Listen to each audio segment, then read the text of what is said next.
Following is the most polar bond. ठीक है, देखो कह रहे हैं कि इनमें से जो हमारे पास ये गिवन है इनमें से सबसे ज़्यादा पोलर कौन सा बॉन्ड है। ठीक है, कि मतलब ए मीथेन का, सॉरी फ्लोरोमीथेन का, क्लोरोमीथेन का, ब्रोमोमीथेन का या आयोडोमीथेन का। ठीक है, इनमें से सबसे ज़्यादा पोलर कौन सा है। देखो पोलर्स का मतलब होता है कि जहाँ पे पोल्स बन जाएं। पोल्स का मतलब हो गया कि एक साइड पे पॉजिटिव हो जाए और एक साइड पे क्या हो जाए, नेगेटिव हो जाए। ठीक है, अगर आप देखोगे तो तीनों में चारों में CH3 तो कॉमन है। अब इसका मतलब पोलर बॉन्ड का हम डिसीजन लेंगे इन हेलोजन से। ठीक है, यहाँ पे जो F होता है फ्लोरीन, ये सबसे ज़्यादा इलेक्ट्रोनेगेटिव होता है। कैसा होता है बेटे, सबसे ज़्यादा इलेक्ट्रोनेगेटिव होता है। ठीक है, मोस्ट इलेक्ट्रोनेगेटिव होता है ये। कैसा होता है, मोस्ट इलेक्ट्रोनेगेटिव। कौन, मोस्ट इलेक्ट्रोनेगेटिव। ठीक है, अगर आप पीरियोडिक टेबल में देखोगे तो क्या होता है, फ्लोरीन, क्लोरीन, ब्रोमीन, आयोडीन, ऐसा आता है। ठीक है, तो नीचे जाते हुए इलेक्ट्रोनेगेटिविटी क्या होने लग जाती है, घटने लग जाती है। ठीक है, तो सबसे ज़्यादा इलेक्ट्रोनेगेटिव इनमें फ्लोरीन होगा, फिर क्लोरीन होगा। ठीक है, तो ज़्यादा इलेक्ट्रोनेगेटिविटी होने की वजह से यहाँ पे ये नेगेटिव चार्ज की वैल्यू क्या हो जाएगी, ज़्यादा होगी। ज़्यादा नेगेटिव चार्ज की वैल्यू होने की वजह से जो फ्लोरोमीथेन है ये सबसे ज़्यादा पोलर होगा। ठीक है, तो यही पूछा हुआ था कि इनमें से सबसे ज़्यादा पोलर कौन सा है, तो इनमें से सबसे ज़्यादा है CH3F। ठीक है, चलिए अगला क्वेश्चन देखते हैं। नेक्स्ट क्वेश्चन देखते हैं, which of the following match the following and select the correct option. इनमें इनको मैच करना है और हमें ये बताना है कि इनमें से कौन सा करेक्ट ऑप्शन है। देखो यहाँ पे हमारे पास हेलो एल्केन गिवन है और इनके बीच का बॉन्ड डिसोसिएशन एनर्जी गिवन है। बॉन्ड डिसोसिएशन एनर्जी क्या हो गया, जैसे CH3 ये सभी में है तो मैंने उसको जनरली R लिख दिया और यहाँ पे X लिख दिया। ठीक है, तो बॉन्ड डिसोसिएशन एनर्जी क्या होता है कि इस बॉन्ड को तोड़ने के लिए जो यहाँ पे इनके बीच में जो ये बॉन्ड है, इस बॉन्ड को तोड़ने के लिए जितनी एनर्जी चाहिए उस एनर्जी को कहते हैं हम बॉन्ड डिसोसिएशन एनर्जी। ठीक है, तो ये बॉन्ड डिसोसिएशन एनर्जी डिपेंड करेगा कि भैया बॉन्ड की स्ट्रेंथ पे सबसे ज़्यादा स्ट्रॉन्ग बॉन्ड किस में है। ठीक है, तो जितना ज़्यादा स्ट्रॉन्ग बॉन्ड होगा उतना ही ज़्यादा क्या होगा, उतना ही ज़्यादा एनर्जी की ज़रूरत पड़ेगी। ठीक है, तो ये पहले हमारे पास क्या है, RF है, RCl है, RBr है और RI है। तो सबसे ज़्यादा स्ट्रॉन्ग बॉन्ड कौन सा होता है बेटे, सबसे ज़्यादा स्ट्रॉन्ग बॉन्ड होता है RF का। क्यों होता है RF का, क्योंकि F क्या है, ज़्यादा इलेक्ट्रोनेगेटिव होने की वजह से CH3 और F के बीच में जो बॉन्ड बनेगा वो बहुत ज़्यादा स्ट्रॉन्ग होगा बाकियों के कंपैरिजन में। तो इसको तोड़ने के लिए सबसे ज़्यादा एनर्जी चाहिए और सबसे ज़्यादा एनर्जी है ये वाला, तो P का हो जाएगा क्या, 3। ठीक है, इसके बाद Cl क्या है, इसके बाद जो इलेक्ट्रोनेगेटिव है वो है Cl है। तो इसके बाद जो RCl का जो बॉन्ड होगा वो RF के बाद का बॉन्ड है, मतलब उस बात थोड़ा सा ज़्यादा स्ट्रॉन्ग होगा। ठीक है, तो इसके लिए जो एनर्जी होगी वो क्या होगी, वो सेकेंड नंबर पे है। फिर Br और I में, तो Br और I में Br ज़्यादा इलेक्ट्रोनेगेटिव होगा तो इसके लिए हो जाएगा ये 1 वाला और I वाले के लिए हो जाएगा ये वाला। तो कौन सा ऑप्शन मैच कर रहा है, P3 Q4 R1 and S2। ठीक है, तो इसका हमारा फर्स्ट ऑप्शन है करेक्ट। ठीक है, तो हमारा फर्स्ट ऑप्शन क्या हो जाएगा बच्चों, इसमें हमारा फर्स्ट ऑप्शन हो जाएगा करेक्ट ऑप्शन। ठीक है, क्यों, किस चीज़ पे डिपेंड कर रहा है, ये डिपेंड कर रहा है भैया कि कौन सा बॉन्ड कितना ज़्यादा स्ट्रॉन्ग बन रहा है। ठीक है, तो ध्यान रखना जितना ज़्यादा इलेक्ट्रोनेगेटिव हो। और एक चीज़ और कि यहाँ पे CH3 जो दूसरा है पार्ट, इसमें सभी में कॉमन है, सेम है। ठीक है, तो इनकी इलेक्ट्रोनेगेटिविटी पे डिपेंड कर रहा है, इस वजह से RF वाला बॉन्ड ज़्यादा स्ट्रॉन्ग है। ठीक है, चलो अगला क्वेश्चन देखते हैं।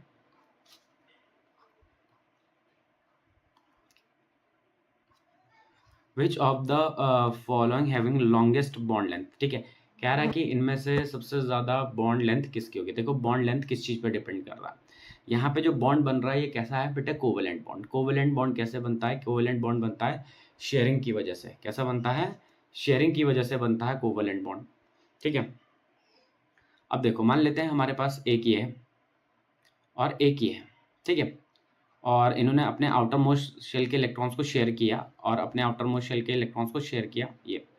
ये इसका न्यूक्लियस है, मान लेते हैं ए का न्यूक्लियस है और ये दूसरा वाले का बी का न्यूक्लियस है। तो इनके बीच की जो दूरी होगी ये कहलाएगी बॉन्ड लेंथ। ठीक है, अब जरा ध्यान से सुनो, अगर ये जो बी है अगर इसका साइज बढ़ जाए, अगर बेटा इसका साइज बढ़ जाए अगर बी वाले का, तो क्या होगा कि ए तो सेम है ऐसा, और अगर बी वाले का साइज बढ़ेगा तो इस तरीके से बी वाले का साइज बढ़ जाएगा। ये इसका न्यूक्लियस है, ये इसका न्यूक्लियस है, तो क्या होगा यहाँ पे साइज बढ़ने की वजह से बॉन्ड लेंथ क्या हो जाएगी, बढ़ जाएगी। तो देखो यहाँ पे CH3 सभी में कॉमन है, CH3 इसमें भी है, इसमें भी है, इसमें भी है, इसमें भी है, ठीक है। अब हम FCCl Br और I के हिसाब से डिसाइड करेंगे, ठीक है। आपको पता है कि जब हम नीचे की तरफ आते हैं FCl Br और I, नीचे की तरफ जब आते हैं तो एटॉमिक रेडियस क्या होता है, बढ़ जाता है। तो सबसे बड़ा साइज किसका होगा, सबसे बड़ा साइज होगा आयोडीन का, सबसे बड़ा आयोडीन का साइज होगा। तो इसकी वजह से यहाँ पे जो बॉन्ड लेंथ होगी वो I वाली, मतलब CH3 I वाली बॉन्ड लेंथ क्या होगी, सबसे ज़्यादा होगी। क्यों, क्योंकि I का साइज क्या है बेटे, I का size of I is more, ठीक है। इस वजह से इसके बॉन्ड लेंथ क्या होगी, सबसे ज़्यादा होगी, ठीक है। चलो अगला क्वेश्चन करते हैं। नेक्स्ट क्वेश्चन है which of the following having highest dipole moment, ठीक है। तो कह रहा है कि इनमें से सबसे ज़्यादा डाइपोल मोमेंट किस पे डिपेंड करेगा, मतलब किसका है, ठीक है। देखो डाइपोल मोमेंट दो फैक्टर्स पे डिपेंडेंट होगा, ठीक है। देखो CH3 सभी में कॉमन है, FCl Br और I। अगर हम इलेक्ट्रोनेगेटिविटी देखें तो इलेक्ट्रोनेगेटिविटी देखें तो इलेक्ट्रोनेगेटिविटी में सबसे ज़्यादा इलेक्ट्रोनेगेटिव होता है फ्लोरीन, फिर होता है क्लोरीन, फिर होता है ब्रोमीन और फिर होता है आयोडीन। लेकिन अगर हम साइज देखें तो साइज में क्या होगा, सबसे छोटा साइज होगा फ्लोरीन का, फिर होगा क्लोरीन का, फिर होगा ब्रोमीन का, फिर होगा आयोडीन का। और जो डाइपोल मोमेंट है बेटे, वो क्या होगा, वो दोनों फैक्टर्स पे डिपेंडेंट होगा। एक तो इलेक्ट्रोनेगेटिविटी पे डिपेंड करेगा और दूसरा डिपेंड करेगा साइज पे। अगर सपोज ऐसा होता कि अगर जो दो एटम्स हमारे पास होते हैं और अगर उनका साइज ऑलमोस्ट अगर बराबर होता तो हम इलेक्ट्रोनेगेटिविटी के हिसाब से करते हैं, ठीक है। और अगर ऑलमोस्ट इलेक्ट्रोनेगेटिविटी लगभग बराबर होती तब हम साइज के हिसाब से करते हैं। लेकिन यहाँ पे क्या हो रहा है, यहाँ पे हमारे पास दोनों फैक्टर्स हैं, एक तो इलेक्ट्रोनेगेटिविटी और दूसरा है साइज। अगर हम फ्लोरीन को कंसिडर करें तो फ्लोरीन क्या है, सबसे ज़्यादा इलेक्ट्रोनेगेटिव है, लेकिन सबसे छोटा साइज क्या है, फ्लोरीन का ही है। वहीं पे अगर हम आयोडीन को देखेंगे तो आयोडीन का क्या होगा, सबसे कम इलेक्ट्रोनेगेटिविटी और सबसे बड़ा साइज आयोडीन का होगा। तो हम इन दोनों फैक्टर्स को अगर इंक्लूड करें तो इन दोनों फैक्टर्स को इंक्लूड करने पे हमें मिलता है कौन सा, क्लोरीन, जो कि मतलब क्लोरीन जिसका डाइपोल मोमेंट क्या होगा, मतलब क्लोरीन से के साथ बनने वाला जो हेलो एल्केन होगा उसका डाइपोल मोमेंट क्या होगा, ज़्यादा होगा। तो क्लोरीन का क्या होगा बेटे, सबसे ज़्यादा होगा, मतलब क्लोरो एल्केन जो क्लोरोमीथेन है इनमें सबसे ज़्यादा डाइपोल मोमेंट किसका, सबसे ज़्यादा क्लोरोमीथेन का। क्यों, क्योंकि हमने यहाँ पे दोनों फैक्टर कंसिडर करना है, सिर्फ एक ही फैक्टर को कंसिडर नहीं करना। अगर आपके पास क्वेश्चन आएगा तो हो सकता है कि आप लोग इसमें RF लिख लें, लेकिन ध्यान रखना RF लिखेंगे तो वो गड़बड़ हो जाएगा। क्यों, क्योंकि वो ज़्यादा इलेक्ट्रोनेगेटिव तो है लेकिन उसका साइज़ क्या है बेटे, कम है। ज़्यादा इलेक्ट्रोनेगेटिव होगा तो डाइपोल मोमेंट ज़्यादा होना चाहिए, लेकिन साथ ही साथ में जिसका साइज़ ज़्यादा होगा तो उसका डाइपोल मोमेंट ज़्यादा होगा। तो ये दोनों फैक्टर्स को हम इंक्लूड करेंगे और उसके हिसाब से हमें मिलता है कि क्लोरो एल्केन का, मतलब ये क्लोरोमीथेन का डाइपोल मोमेंट सबसे ज़्यादा, ठीक है। चलो नेक्स्ट क्वेश्चन करते हैं। ROH can be converted to RCl by, ठीक है। इनमें क्या रहा है कि ROH को RCl में कन्वर्ट किया जा सकता है, इनमें से किसके हिसाब से, किसके साथ, ठीक है। अब देखो अगर ROH है हमारे पास, पहले तीनों इक्वेशन देख लेते हैं। ROH है हमारे पास, to this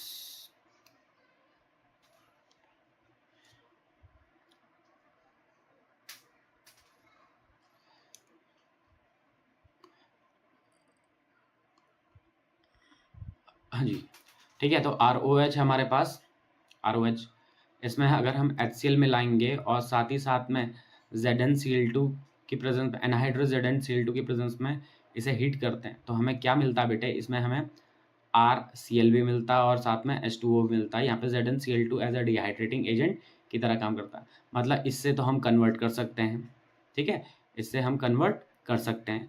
अब अगला देखो, अगला है ROH। अगर हम इसे PCl3 के साथ मिलाते हैं, किसके साथ मिलाते हैं बेटे, PCl3 के साथ मिलाते हैं तो क्या बनता है, इसमें भी RCl बनता है और साथ में H3PO4 भी बनता है। तो हमें तो RCl बनाना था ना, तो देखो इससे भी बनाया जा सकता है। अगला है कि अगर हम ROH को अगर PCl5 के साथ मिलाते हैं तो क्या होगा, क्या बनता है, एक तो RCl बनता है, साथ ही साथ में क्या बनता है, साथ ही साथ में POCl3 भी बनता है और साथ में HCl भी बनता है। तो हमें यही तो पूछा है कि ROH को अगर हमें RCl में कन्वर्ट करना है, किस में कन्वर्ट करना है बेटे, RCl में कन्वर्ट करना है, तो इनमें से किसका यूज़ किया जा सकता है, तो यहाँ पे इन तीनों का ही यूज़ किया जा सकता है। तो इसका आंसर क्या हो जाएगा, ऑल ऑफ द अबव। ठीक है बेटे, क्या हो जाएगा इसका आंसर, इसका आंसर हो जाएगा ऑल ऑफ द अबव।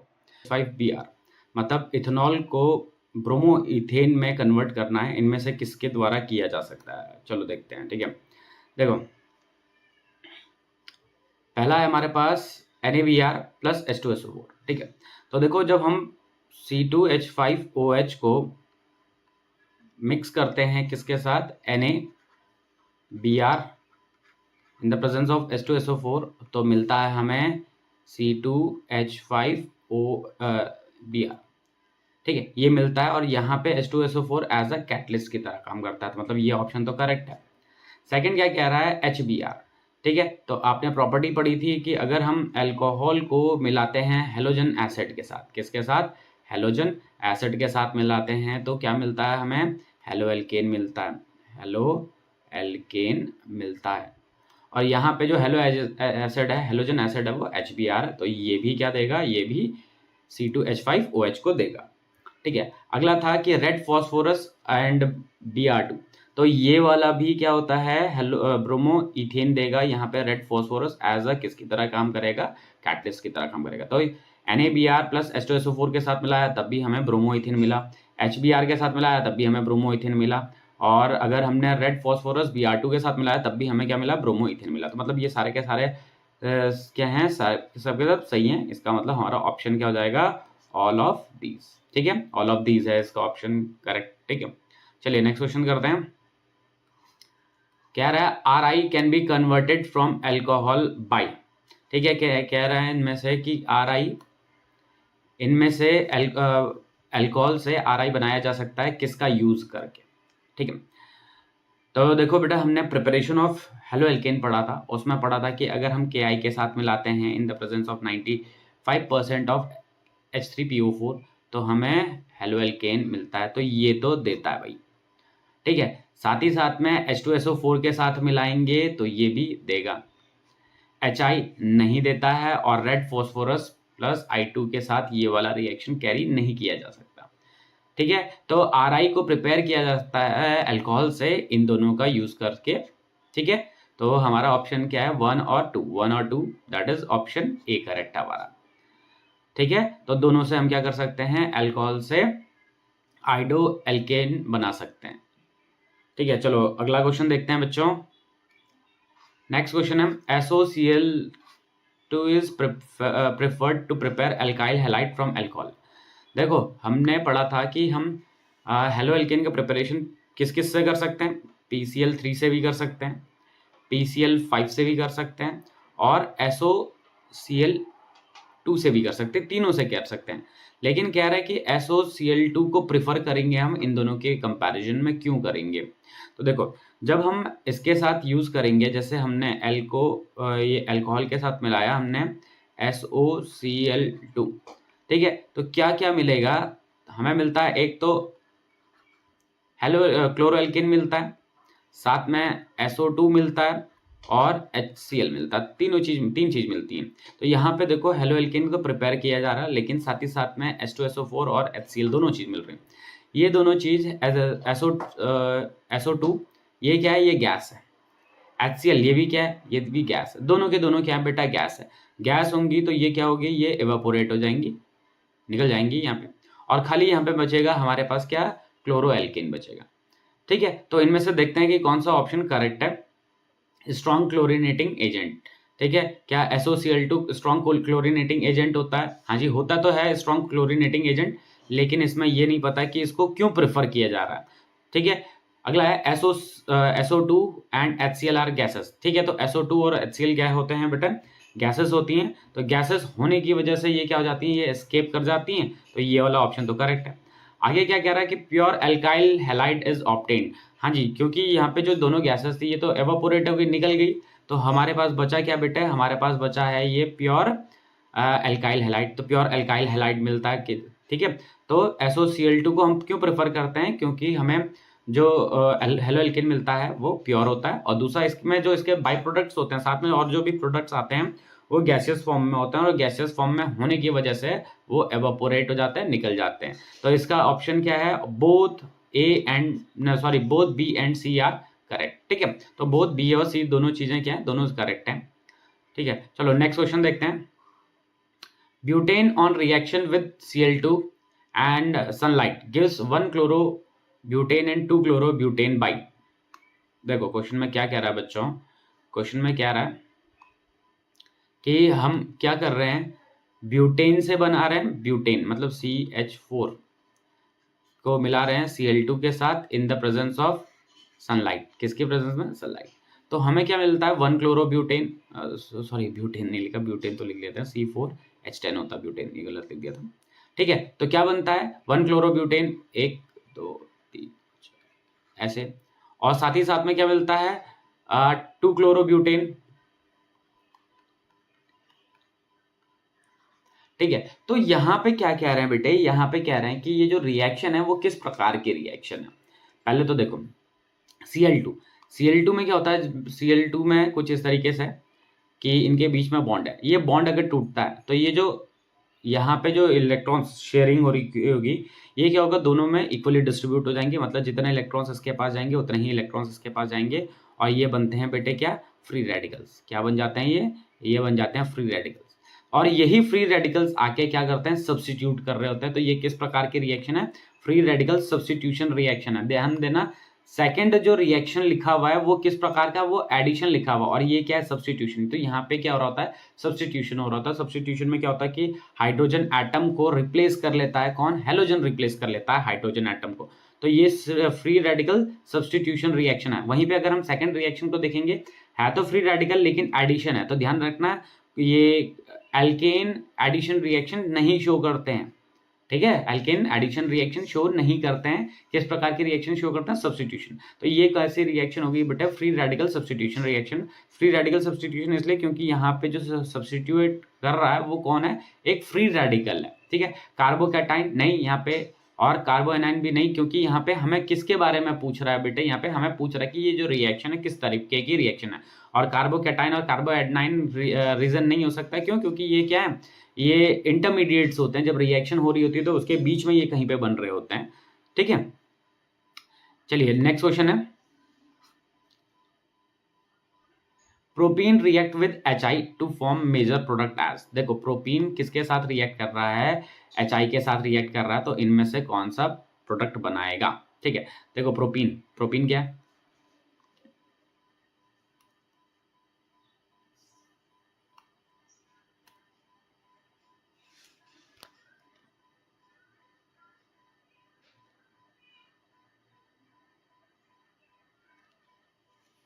हाँ जी, तो प्रोपीन कैसा है,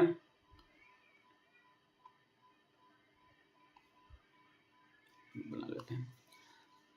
ठीक है, तो प्रोपीन क्या है, प्रोपीन ये है। ठीक है, बाकी जगह हाइड्रोजन लगे हुए हैं। ठीक है, तो यहाँ पे 3 हाइड्रोजन, यहाँ पे 1 हाइड्रोजन, यहाँ पे 3 हाइड्रोजन। ठीक है, हमने बनाया नहीं, और साथ में हमने HI जोड़ना है। तो क्या रहा है कि कौन सा प्रोडक्ट बनेगा, तो देखो क्या होगा, जब ये होगा तो HI टूटेगा किसमें, H+ और I- में टूटता है। ठीक है, अब यहाँ पे क्या होगा, बॉन्ड फ्यूजन होगा, जो ये डबल बॉन्ड है ये टूटेगा। अब ये टूट कैसे सकता है, इस तरीके से टूट सकता है कि भैया ये ऐसा हो जाए कि इलेक्ट्रॉन इस पे चले जाएं और पॉजिटिव चार्ज इस पे चला जाए। एक कंडीशन ये हो सकती है, और दूसरी कंडीशन ये हो सकती है कि जब बॉन्ड फ्यूजन हो रहा होगा कि इलेक्ट्रॉन इस पे जाके, मतलब इसकी तरफ जाके इस पे नेगेटिव चार्ज आ जाए और इस पे पॉजिटिव चार्ज आ जाए। लेकिन यहाँ पे हम डायरेक्टली क्या यूज कर रहे हैं बेटे, HI यूज कर रहे हैं। क्या चीज, HI यूज कर रहे हैं। तो HI अगर हम किसी एल्कीन पे डायरेक्ट हेलोजन एसिड का अटैक करवाते हैं तो वहां पे जो एडिशन हो रहा होता है वो हो रहा होता है अकॉर्डिंग टू मार्कोनिकोव रूल। किसके हिसाब से हो रहा होता है, मार्कोनिकोव रूल के हिसाब से हो रहा होता है। मार्कोनिकोव रूल कहता है कि जो हेलोजन एसिड का जो नेगेटिव पार्ट है वो उस कार्बन पे जाके लगता है जिस पे कम हाइड्रोजन होंगे। तो अगर इस पे देखेंगे तो इस पे तो 3 हाइड्रोजन है, इस पे 1 हाइड्रोजन है और इस पे 2 हाइड्रोजन है। ठीक है, इस पे कितने हाइड्रोजन है बेटे, इस पे 2 हाइड्रोजन है। ठीक है, तो जो ये नेगेटिव पार्ट है HI, ये किस पे लगेगा, जब बॉन्ड टूटेगा या तो इस पे नेगेटिव हो जाए या तो इस पे नेगेटिव हो जाए। ठीक है, लेकिन मार्कोनिकोव कहता है कि भैया जो नेगेटिव पार्ट है वो उस कार्बन पे लगना चाहिए जहां पे क्या होगा, कम हाइड्रोजन होगी।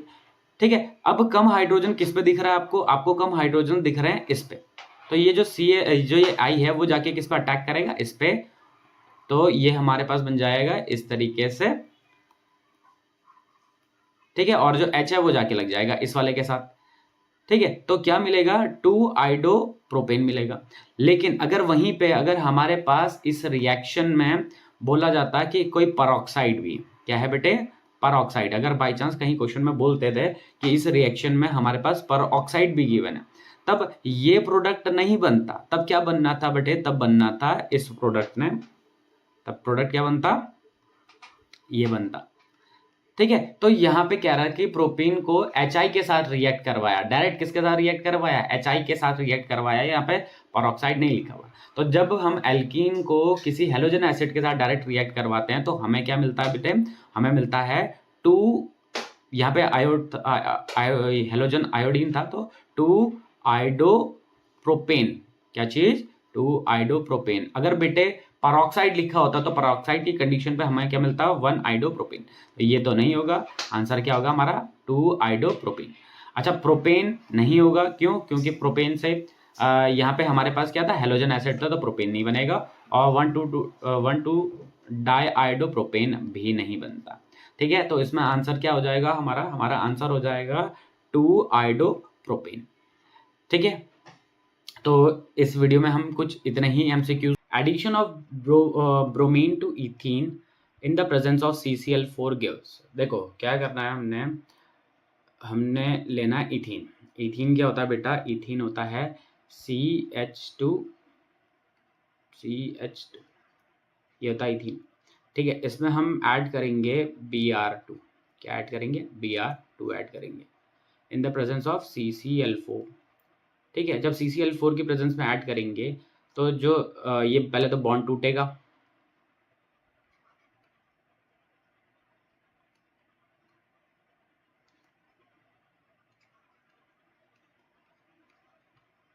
ठीक है, और एक Br आके लग जाएगा इस पे, और एक Br आके लग जाएगा इस पे, और इस तरीके से बनेगा हमें CH2, ये हो गया Br, और दूसरा क्या मिलेगा, CH2 Br।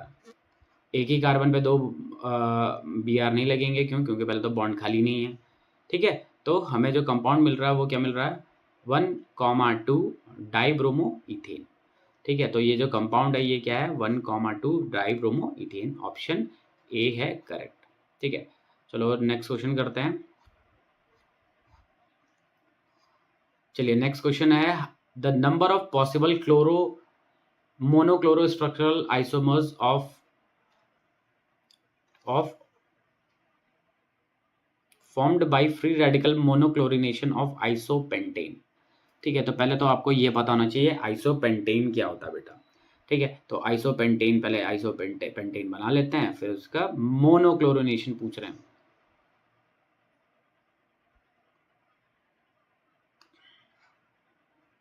ठीक है, तो आइसोपेंटेन क्या होता है,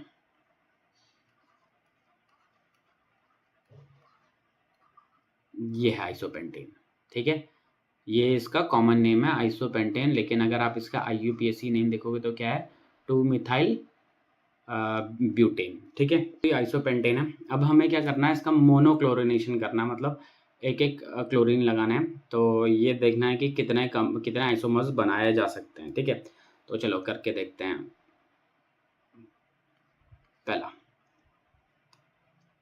पहले में हमने क्या किया, 1 2 3 4, पता, ठीक है, तो इसमें हमने यहाँ Cl जोड़ दिया। ठीक है, तो एक तो ये बन जाएगा, दूसरा क्या बना सकते हैं, दूसरा हम बना सकते हैं 1 2 3 4, और एक यहाँ जुड़ा हुआ था ये, तो दूसरे पे हम कहाँ जोड़ सकते हैं, यहाँ पे जोड़ सकते हैं। ठीक है, तीसरे में हम कहाँ जोड़ सकते हैं, कार्बन कार्बन कार्बन और कार्बन, ये भी कार्बन, तीसरे में हम यहाँ जोड़ देते हैं। ठीक है, चौथे में हम कहाँ जोड़ते हैं, चौथे में हम जोड़ देते हैं कार्बन कार्बन कार्बन कार्बन, और ये कार्बन था, चौथे में हमने यहाँ जोड़ दिया, ठीक है। अच्छा, इसके अलावा कोई और बनेगा? इसके अलावा और नहीं बनेंगे। अच्छा, आप में से कुछ बच्चों का क्वेश्चन हो सकता है कि सर कि हम ये बना देते हैं, हो सकता है कि आप कह दें कि सर हम ये बना दें, ठीक है। आप हो सकता है कि आप में से कुछ बच्चे ऐसा कह सकते हैं। तो देखो बेटे, अगर आप ये बनाते हो, ऐसा वाला, ये वाला बनाते हो, तो ये और पहला वाला, ये और पहला वाला दोनों के दोनों क्या हैं? सेम है। क्यों? इसका नाम लिखो। देखो, इसका नाम लिखेंगे तो क्या होगा? 1 2 3 4 क्या हो जाएगा? 1 क्लोरो 2 मिथाइल ब्यूटेन। इसका भी नाम लिखोगे तो नंबरिंग यहाँ से स्टार्ट करेंगे, 1 2 3 4। इसका नाम भी क्या हो जाएगा? 1 क्लोरो 2 मिथाइल ब्यूटेन। दोनों का नाम सेम हो चुका है, ठीक है। दूसरे वाले का नाम देखेंगे तो क्या आएगा? दूसरे वाले का नाम 2 क्लोरो 2 मिथाइल ब्यूटेन। तीसरे वाले का नाम देखेंगे तो 2 क्लोरो 3 मिथाइल ब्यूटेन। चौथे वाले का नाम देखेंगे 1 क्लोरो 3 मिथाइल ब्यूटेन, ठीक है। तो यहाँ पे जो आइसोमर्स बन रहे हैं, टोटल कितना आइसोमर्स बन रहे हैं? 4 आइसोमर्स बन रहे हैं, ठीक है। तो इसका आंसर क्या हो जाएगा हमारा? 4, ठीक है। तो काउंट कर लो। अच्छा, ध्यान रखना कि अगर आप इस पे लगाओगे या इस पे लगाओगे तो दोनों के दोनों कंपाउंड्स क्या हैं? सेम होंगे। और स्ट्रक्चरल आइसोमर्स पूछे हुए हैं तो दोनों सेम है, ठीक है। चलिए अगला क्वेश्चन देखते हैं। अगला क्वेश्चन है कि हमारे पास एक रिएक्शन गिवन है, RBR, ठीक है। ये ब्रोमो इथेन है और NaI जोड़ दिया इसके साथ हमने, इन द प्रेजेंस ऑफ एसीटोन मिला हमें RI और NaBr मिला। तो ये किस प्रकार के रिएक्शन है? तो ध्यान से सुनो, ये तो नेम्ड रिएक्शन है, तो नेम्ड रिएक्शन तो वैसे भी आपको याद होनी चाहिए, ठीक है। अच्छा, इसमें क्या प्रिपेयर कर रहे हैं बेटे? इसमें प्रिपेयर कर रहे हैं हम RI, किसकी हेल्प से? एसीटोन एज अ कैटलिस्ट, ठीक है। किससे बनाया हमने? एक दूसरे हेलो एल्केन से बनाया RI को। तो ये हैलाइड एक्सचेंज रिएक्शन भी है और इसी रिएक्शन को हम क्या कहते हैं बेटे? Finkelstein reaction. तो नेम्ड रिएक्शन है ये। क्या है? नेम्ड रिएक्शन है। और नेम्ड रिएक्शन आपको याद होनी चाहिए, क्योंकि नेम्ड रिएक्शन पे जब क्वेश्चंस आते हैं तो आपको कुछ सोचने की जरूरत ही नहीं है। अगर नेम्ड रिएक्शन है तो आप फटाक से कर लोगे, लेकिन अगर नेम्ड रिएक्शन याद ही नहीं होगी तो आप क्या करोगे? कैसे करोगे बताओ, ठीक है। तो यहाँ पे इस रिएक्शन को कुछ और भी कहते हैं, इसको क्या कहते हैं? Halide exchange reaction. क्या कहते हैं? हैलाइड एक्सचेंज रिएक्शन भी कहते हैं बेटे। क्यों कहते हैं हैलाइड एक्सचेंज रिएक्शन? क्योंकि आपको साफ साफ दिखाई दे रहा है कि पहले हेलोजन क्या था? Br लगा हुआ था, और अभी हेलोजन क्या हो गया? अभी हेलोजन I लग गया। तो हेलोजन क्या हो चुके हैं? एक्सचेंज हो चुके हैं। इस वजह से इस रिएक्शन को हेलोजन एक्सचेंज रिएक्शन भी या हैलाइड एक्सचेंज रिएक्शन भी कहते हैं, ठीक है। और इसका नाम क्या है? नेम्ड रिएक्शन है, ये है फिंकलस्टीन रिएक्शन। क्या है बेटा? ये फिंकलस्टीन रिएक्शन, ठीक है। चलो नेक्स्ट क्वेश्चन करते हैं।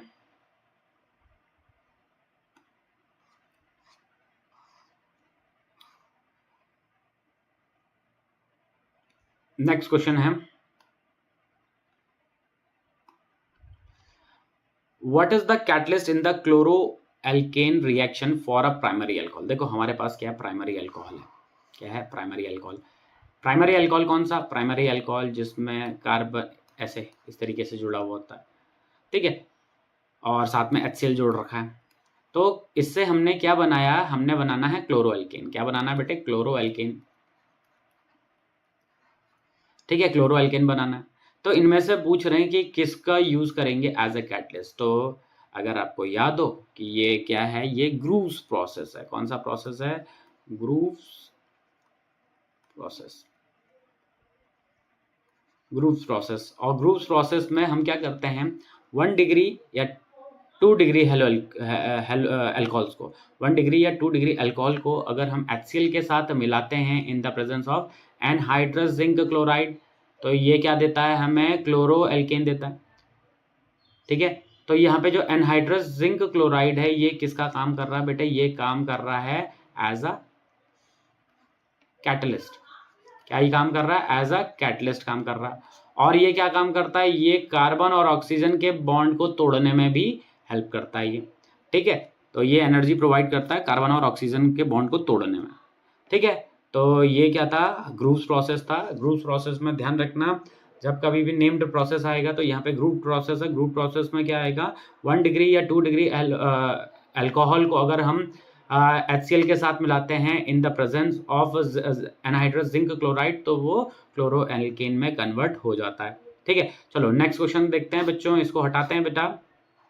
और नेक्स्ट क्वेश्चन क्या है हमारे पास, which of the following substance has the highest melting point, कह रहे हैं कि इनमें से सबसे ज्यादा मेल्टिंग पॉइंट किसका होगा। ठीक है, तो चलो देखो, मेल्टिंग पॉइंट डिपेंड कर रही है कि भैया कितनी आसानी से बॉन्ड तोड़ा जा सकता है। ठीक है, मेल्टिंग पॉइंट किस चीज पर डिपेंड कर रहा है, कितनी आसानी से बॉन्ड तोड़ा जा सकता है। तो पहले मैं इन चारों के स्ट्रक्चर बना लेता हूं। जो ए है, इसको फिर से ठीक है, तो जो ए है पहले इसका स्ट्रक्चर बनाते हैं।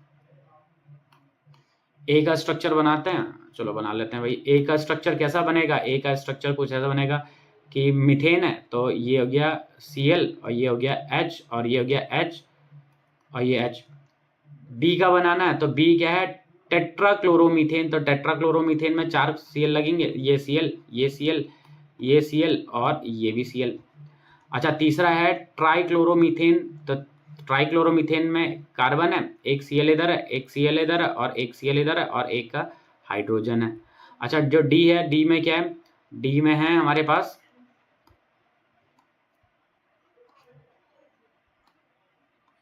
डी में है डाइक्लोरोमीथेन। तो कार्बन एक Cl, एक Cl इधर H हो गया और इधर भी H हो गया। अब देखो क्या होगा, हमें बॉन्ड तोड़ना है। क्या तोड़ना है बेटे, बॉन्ड तोड़ना है। अब देखो क्या होगा, इसमें तो 3 बॉन्ड क्या हैं, H के हैं, एक Cl का है। ठीक है, इसमें चारों बॉन्ड क्या हैं, Cl के हैं। इसमें 3 बॉन्ड Cl के साथ हैं और इसमें 2 बॉन्ड क्या हैं, Cl के साथ हैं। तो Cl और कार्बन के बीच का जो बॉन्ड होगा वो सबसे ज्यादा स्ट्रांग होगा। कार्बन और हाइड्रोजन के बीच के हिसाब से अगर कार्बन और हाइड्रोजन का देखेंगे तो कार्बन और हाइड्रोजन के कंपैरिजन में कार्बन और Cl के बीच में जो बॉन्ड होगा वो ज्यादा स्ट्रांग होगा। तो उस बॉन्ड को तोड़ने के लिए चाहिए होगी हमें ज्यादा से ज्यादा एनर्जी।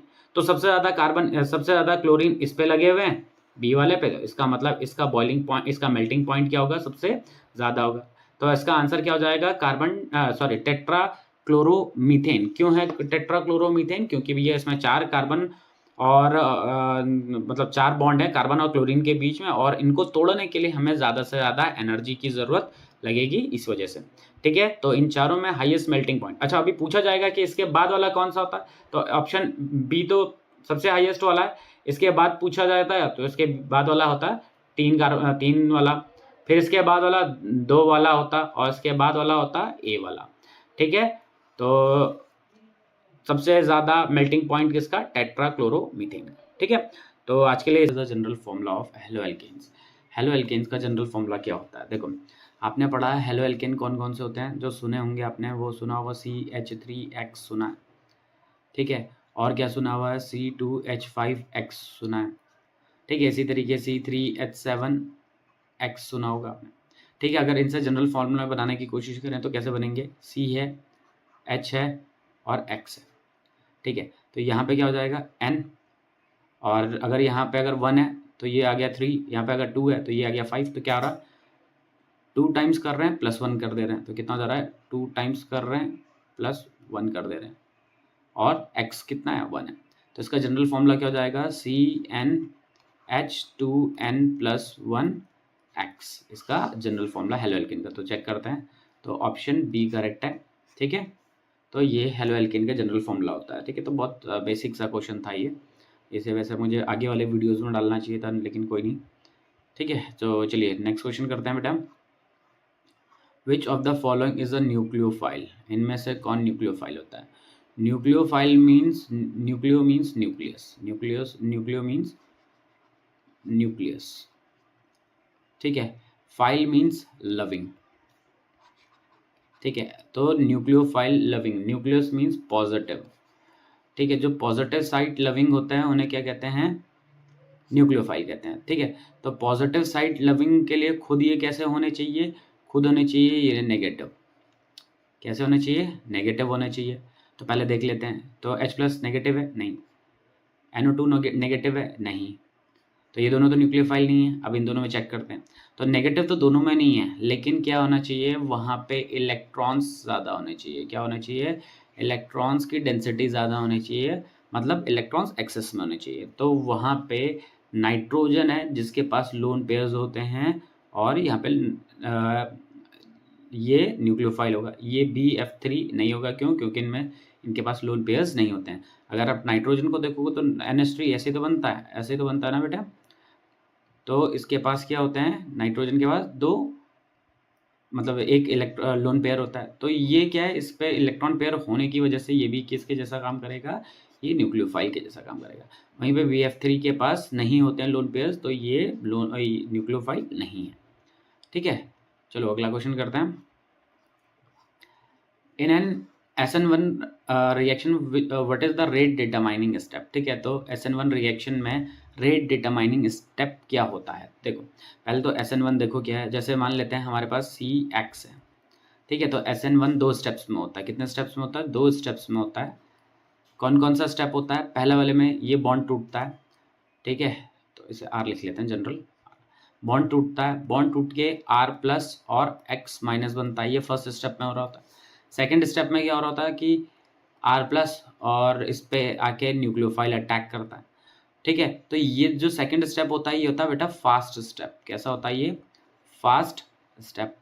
जो फर्स्ट स्टेप होता है ये होता है स्लो स्टेप, ये स्लो स्टेप होता है, और ये स्लो स्टेप ही होता है रेट डिटरमाइनिंग स्टेप। ठीक है, यही है रेट डिटरमाइनिंग स्टेप। ठीक है, अच्छा जिसमें R+ एल्काइल पे R+ आता है तो क्या कहते हैं, मतलब वहाँ पे कार्बन पे एक्चुअली R+ आ रहा है, पॉजिटिव चार्ज आ रहा है। इसका मतलब ये क्या बन रहा है, इसमें कार्बोकैटाइन बन रहा है। ठीक है, तो देखते हैं फॉर्मेशन ऑफ कार्बोकैटाइन। हाँ जी, फॉर्मेशन ऑफ कार्बोकैटाइन क्या होता है, रेट डिटरमाइनिंग स्टेप होता है। अटैक ऑफ न्यूक्लियोफाइल नहीं, attack of nucleophile second step में होता है, तो ये नहीं होता है, ये तो फास्ट स्टेप होता है। फॉर्मेशन ऑफ प्रोडक्ट नहीं होता है। Departure of leaving group, departure of leaving group भी रेट डिटरमाइनिंग स्टेप नहीं होता। Rate determining step slow step होता है, और तब होता है जब कार्बन और हेलोजन के बीच का बॉन्ड ब्रेक हो रहा होता है। ठीक है, तो हमारा ऑप्शन ए करेक्ट हो गया। ठीक है, चलो नेक्स्ट क्वेश्चन देखते हैं। Which of the following statement about SN2 reaction SN2 mechanism is incorrect। इनमें से कौन सा इनकरेक्ट है। ठीक है, तो पहले तो SN2 देख लेते हैं। SN2 में क्या हो रहा है, SN2 में आपके पास है हेलो एल्केन। क्या है, हेलो एल्केन। इस पे अटैक करता है कौन, न्यूक्लियोफाइल। ठीक है, न्यूक्लियोफाइल अटैक करता है। तो SN2 रिएक्शन एक स्टेप में होती है। कितने स्टेप में होती है, एक स्टेप में होती है। और क्या है, इस पे जो रेट ऑफ रिएक्शन होता है, रेट ऑफ रिएक्शन दोनों चीज़ पे डिपेंड करता है। किस चीज़ पे, सबस्ट्रेट पे भी डिपेंड करता है और अटैकिंग रिएजेंट पे भी डिपेंड करता है। अटैकिंग रिएजेंट मतलब जो अटैक कर रहा होता है, सबस्ट्रेट कौन होता है जिस पे अटैक हो रहा होता है। जैसे ये क्या है, ये सबस्ट्रेट है और ये अटैकिंग रिएजेंट है। तीसरा क्या होता है कि तीसरा इन्वर्जन हो रहा होता है। इसमें क्या हो रहा होता है, इन्वर्जन हो रहा होता है। इन्वर्जन में क्या होगा, जैसे कार्बन यहाँ पे एक बना लेते हैं, एक इधर है, एक इधर है और एक ऐसा है। ठीक है, अब यहाँ पे जब न्यूक्लियोफाइल अटैक करेगा, तो अगर यहाँ पे एक कोई पुराना न्यूक्लियोफाइल लगा हुआ है, ये न्यूक्लियोफाइल लगा हुआ है, तो ये जो नया न्यूक्लियोफाइल है ये कहाँ से अटैक करेगा, इस वाली साइड से अटैक करेगा। यहाँ पे तो पहले से न्यूक्लियोफाइल लगा हुआ था, तो ये दूसरी साइड से अटैक करेगा, तो जिसकी वजह से क्या हो जाता है, इन्वर्जन हो जाता है। अब पूछ रहा है कि इनमें से SN2 मैकेनिज्म के हिसाब से कौन सा इनकरेक्ट है। Transition state is stable. Transition state कौन सी होती है, ट्रांजिशन स्टेट यही होती है कि जब ये न्यूक्लियस आता है यहाँ पे इस कार्बन के साथ इधर से बॉन्ड बना रहा होता है, और ये जो पुराना वाला बॉन्ड हो रहा होता है ये टूटना स्टार्ट हो रहा होता है, और ये वाला नया बॉन्ड बनना स्टार्ट हो रहा होता है। ये ट्रांजिशन स्टेट होती है और ये स्टेबल नहीं होती। तो पहला तो गलत है। दूसरा पढ़ते हैं कि द गलत मीन्स इनकरेक्ट है। ये क्या है, क्या ये यहाँ पे जो हमारा आंसर है, आप इस आंसर कह रहा है कि दोनों में से इनकरेक्ट स्टेटमेंट कौन है। आंसर तो हमारा यही सही है। क्यों, क्योंकि ये कैसा, ये इनकरेक्ट है। ठीक है, इनकरेक्ट है। अगला है the complete mechanism take place in single step. हाँ जी, सिंगल स्टेप में होती है। दूसरा रेट डिटरमाइनिंग स्टेप दोनों चीज़ पर डिपेंड करता है। ठीक है, और इसमें इन्वर्जन भी हो रहा होता है। तो कह रहा था कि कौन सा इनकरेक्ट है, तो इसका आंसर है ए। ये जो ए स्टेटमेंट है ये क्या है बेटा, इनकरेक्ट होता है कि ट्रांजिशन स्टेट स्टेबल नहीं होती है। और यहाँ पे क्या रहा है कि ट्रांजिशन स्टेट कैसा है, स्टेबल। ठीक है, चलो अगला क्वेश्चन करते हैं। अगला क्वेश्चन क्या कह रहा है, which reagent is used in the conversion of alkyl halide to an alcohol. ठीक है, कह रहा है कि एल्काइल हैलाइड है आपके पास, इसको आपको बनाना है क्या, एल्कोहल। तो आप इनमें से कौन सा रिएजेंट यूज़ करोगे, कौन सा रिएजेंट यूज़ करोगे? चलो चेक करते हैं। HBr को यूज़ कर सकते हैं? नहीं है। HBr कब यूज़ किया था हमने? HBr हमने यूज़ किया था हेलो एल्कीन, ये एल्कीन के केस में किया था। किसके केस में किया था? एल्कीन में।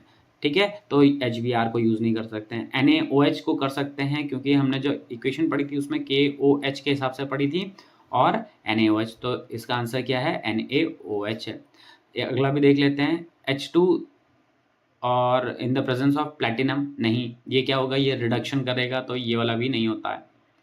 केसीएन जब हम ऐड करते हैं तो क्या हो रहा होता है बेटे? केसीएन जब ऐड करते हैं तो जाके सीएन ऐड हो जाता है, इस पे सीएन ऐड हो जाता है, तो ये वाला रिएजेंट भी यूज़ नहीं करेंगे। तो क्या रहता है कि इनमें से कौन से रिएजेंट को यूज़ किया जा सकता है एल्काइल हैलाइड को अल्कोहल में बदलने के लिए? तो कौन सा यूज़ करेंगे? हम यूज़ करेंगे बेटे NaOH एक्वस। ठीक है, और KOH एक्वस भी यूज़ किया जा सकता है।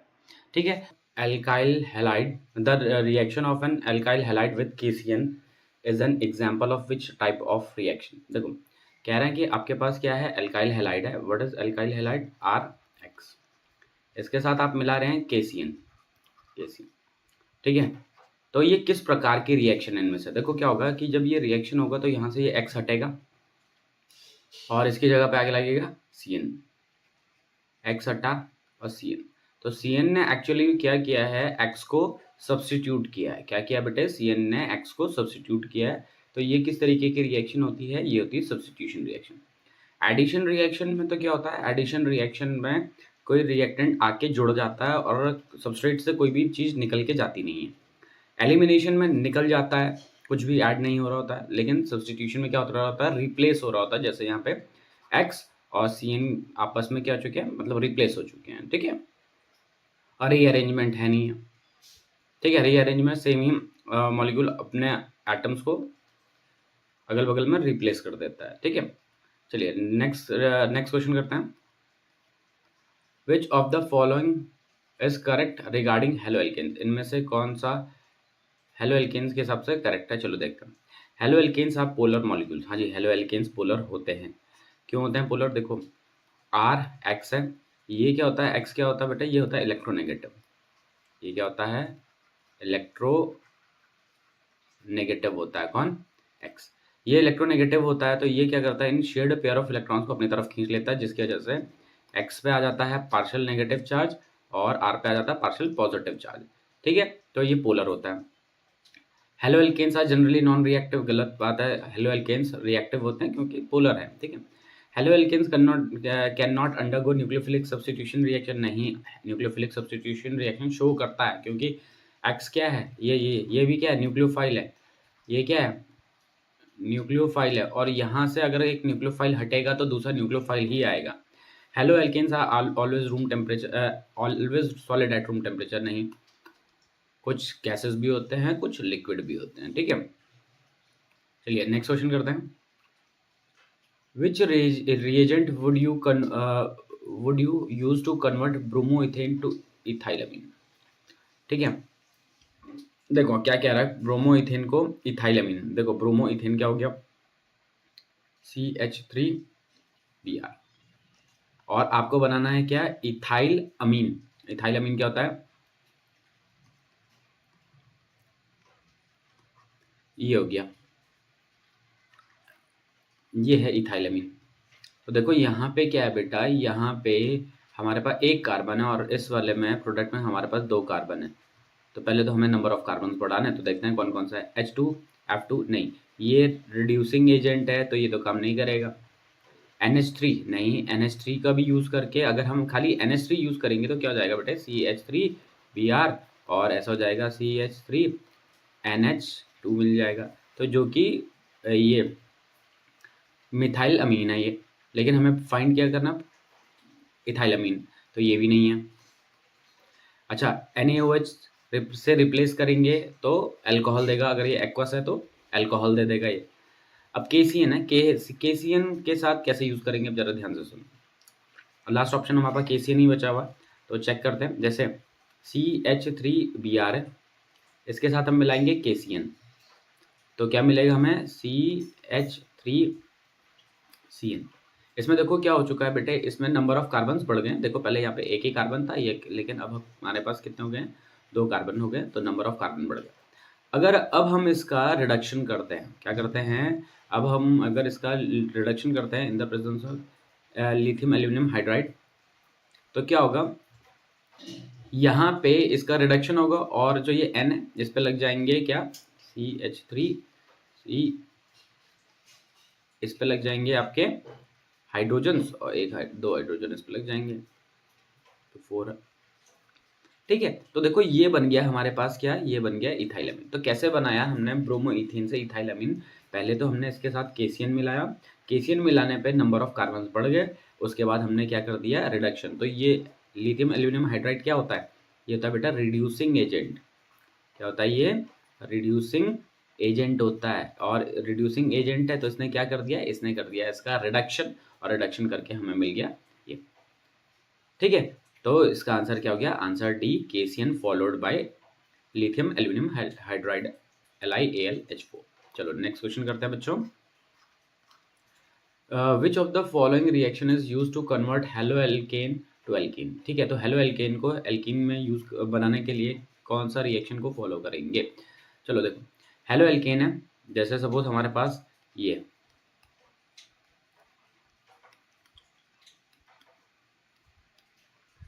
मान लेते हैं ये हमारे पास है, और हमें एल्कीन बनाना है। क्या बनाना है, एल्कीन। तो यहाँ से क्या करना पड़ेगा, यहाँ से हमें हाइड्रोजन भी हटाना है और हेलोजन भी हटाना है। हाइड्रोजन भी हटा, हेलोजन भी हटा, इसीलिए ये रिएक्शन क्या कहलाएगी, डी हाइड्रो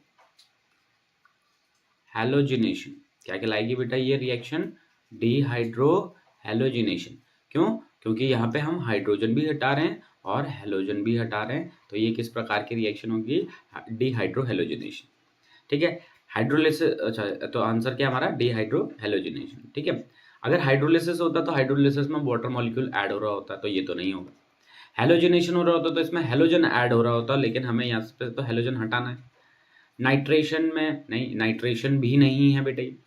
ठीक है, तो किस प्रकार की रिएक्शन हो गई, ये हो गई डी हाइड्रो हेलोजिनेशन। ठीक है, चलो अगला क्वेश्चन करते हैं। What is the major product when one bromobutane react with alcoholic KOH। चलो देखो, अल्कोहलिक KOH है, तो पहले बना लेते हैं ब्रोमोब्यूटेन, इधर हाइड्रोजन और इधर भी हाइड्रोजन, इधर भी हाइड्रोजन,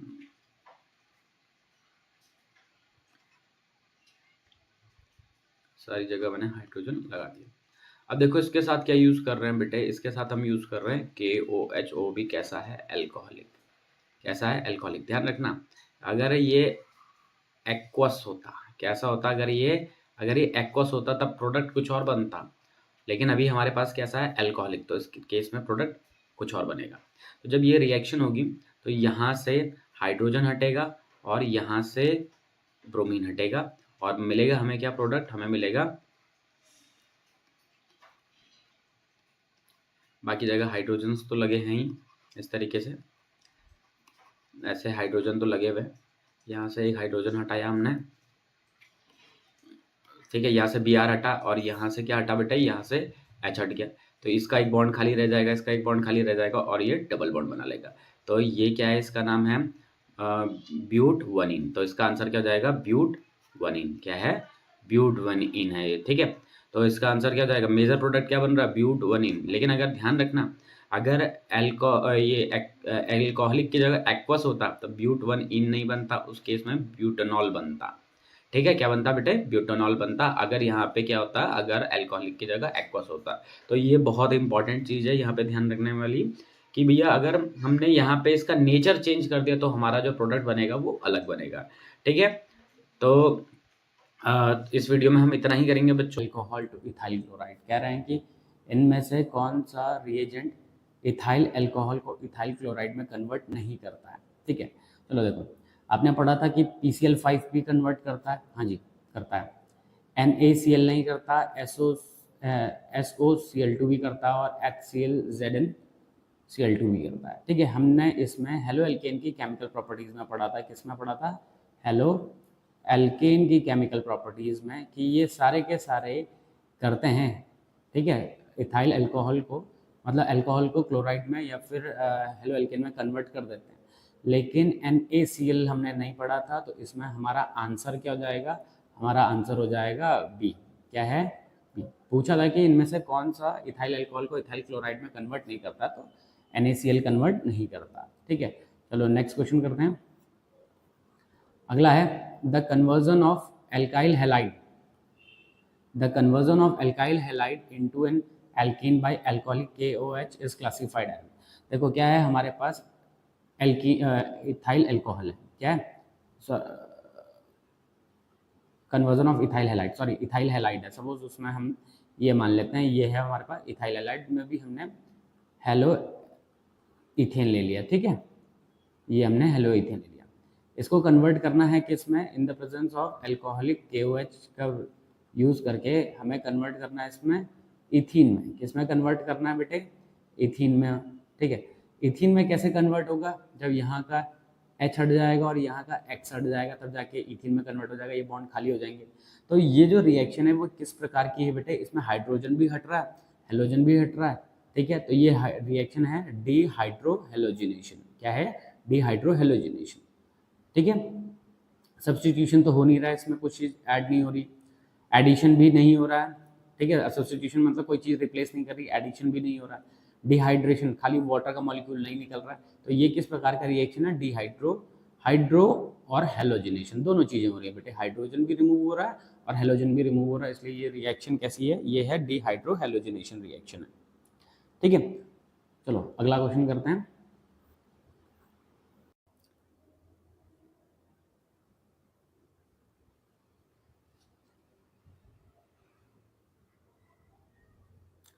नेक्स्ट क्वेश्चन है, in which of the following molecule C atom marked with asterisk is chiral. देखो कायरल कार्बन कौन होता है, कायरल कार्बन वो कार्बन होगा जिसमें जो कार्बन है उसकी जो चारों वैलेंसीज हैं डिफरेंट उनसे सेटिस्फाइड हो, ठीक है। तो चेक करते हैं, यहाँ पे पहला कार्बन देखेंगे तो इसमें चारों की चारों वैलेंसीज अलग अलग एटम से सेटिस्फाइड हो रही,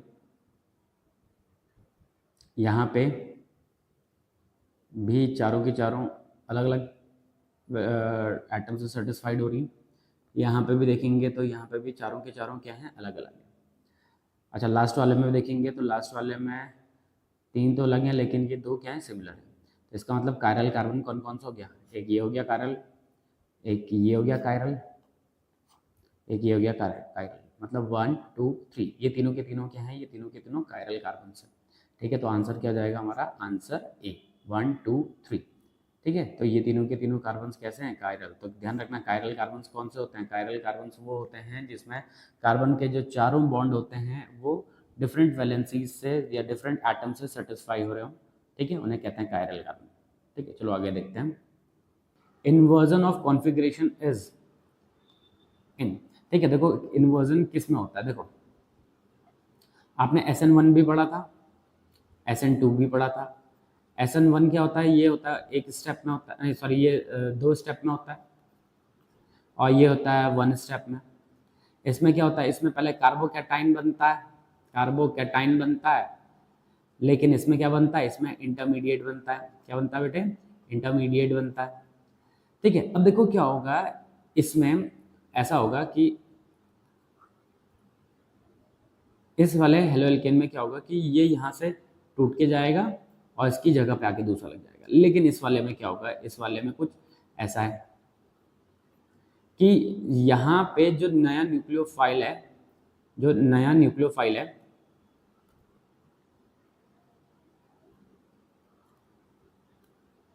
यहाँ पे जो नया न्यूक्लियोफाइल है ये दूसरी साइड से आके अटैक करेगा। किस साइड से आके अटैक करेगा बेटे, ये दूसरी साइड से आके अटैक करेगा। एक न्यूक्लियोफाइल तो यहाँ पे लगा होगा और एक न्यूक्लियोफाइल जो आएगा ये दूसरी साइड से आके अटैक करेगा इसमें, जिसकी वजह से जो क्या होगा कि जो ये कंपाउंड है ये क्या होगा, ये इन्वर्ट हो जाएगा। इन्वर्ट होने का मतलब होता है कि यहाँ पे जो रिएक्टेंट होगा उसमें न्यूक्लियोफाइल इस साइड में होगा, लेकिन जो प्रोडक्ट बनेगा प्रोडक्ट में न्यूक्लियोफाइल इस साइड में लगेगा, ठीक है।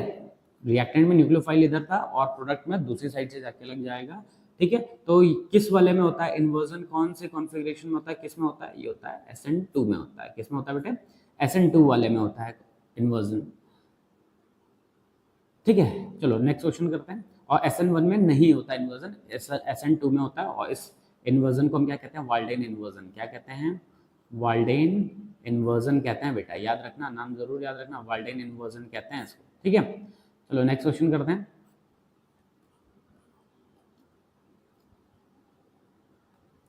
What is the class of the substitution product of lithium aluminium hydride, मतलब LiAlH4 and alkyl halide reaction. ठीक है, देखो हमारे पास क्या है, हेलो एल्केन। क्या है, हेलो एल्केन। इसको हम मिलाते हैं लिथियम एल्यूमिनियम हाइड्राइड। तो ये क्या है बेटा, ये एक रिड्यूसिंग एजेंट होता है। ये क्या होता है बेटे, रिड्यूसिंग एजेंट होता है। ठीक है, लिथियम एल्यूमिनियम हाइड्राइड क्या होता है, एक रिड्यूसिंग एजेंट होता है, जो कि क्या करता है, इस हेलो एल्केन को